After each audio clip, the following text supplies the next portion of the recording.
খালকিন আযীম।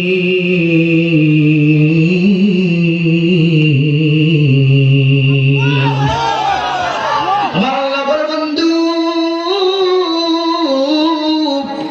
ও নবী, ও মায়ের নবী রহমাতুল লিল আলামিন, নিশ্চয় আমি আল্লাহ আপনি রাসূলকে বানিয়েছি, রাসূলকে দিয়েছি মহান চরিত্র। আমার আল্লাহর একটা সিফাতি নাম হচ্ছে আযীম। আমার আল্লাহর জাত নাম আল্লাহ, এটা হচ্ছে আমার আল্লাহর জাত নাম। আর যত নাম আছে সবগুলা সিফাতি নাম, গুণবাচক নাম। আমার আল্লাহ কই, বন্ধু ও মায়ের নবী রহমাতুল লিল আলামিন, আপনি রাসূলকে আমি আল্লাহ কেমন ভালোবাসি জানেন নেই?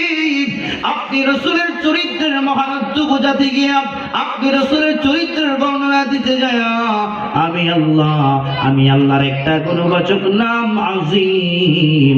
এই আযীম নামটা আপনি রাসূলের চরিত্রের ব্যবহারে আমি আল্লাহ দিয়া দিলাম।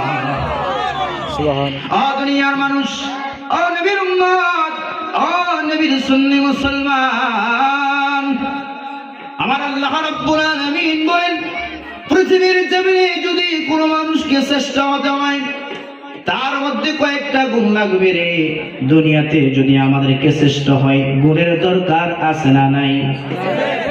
আল্লাহর হাবিব বলেন, মানুষ যদি দুনিয়াতে দামি হতে হয়, জামাল লাগে, সৌন্দর্য লাগে। দুনিয়াতে মানুষটা অনেক বড় সুন্দর, মানুষ বলে অমুকের সন্তান অমুক বড় সুন্দর, সুন্দর বলে প্রশংসা করে, আছে না নাই? আমার রাসূল বলেন, গুণের কারণে কামাল দিয়ে মানুষকে মানুষ প্রশংসা করে।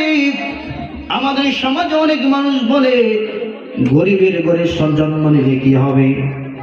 গরিবের সন্তান অমুকের সন্তান, গরিব হলেও তার গুণটা বড় ভালো। কথা ঠিক না? গুণ দিয়া, সৌন্দর্য দিয়া, ধৈর্য দিয়া, সবর দিয়া দামি হয়। আল্লাহর হাবিব মায়ার নবী রহমাতুল লিল আলামিন, দিনের নবী রহমাতুল লিল আলামিন, নূরের নবী রহমাতুল লিল আলামিন কে আমার আল্লাহ কেমন দামি বানাইছেন। আমার আল্লাহ কই, দুনিয়াতে মানুষকে যদি দামি হতে হয়, সৌন্দর্যের প্রয়োজন লাগে। দুনিয়াতে মানুষকে যদি দামি হতে হয়, দুনিয়াতে মানুষকে যদি সম্মানী হতে হয়, গুণ লাগে, শিক্ষা লাগে, ধৈর্য লাগে। আল্লাহ কয়, বন্ধু হাবিব,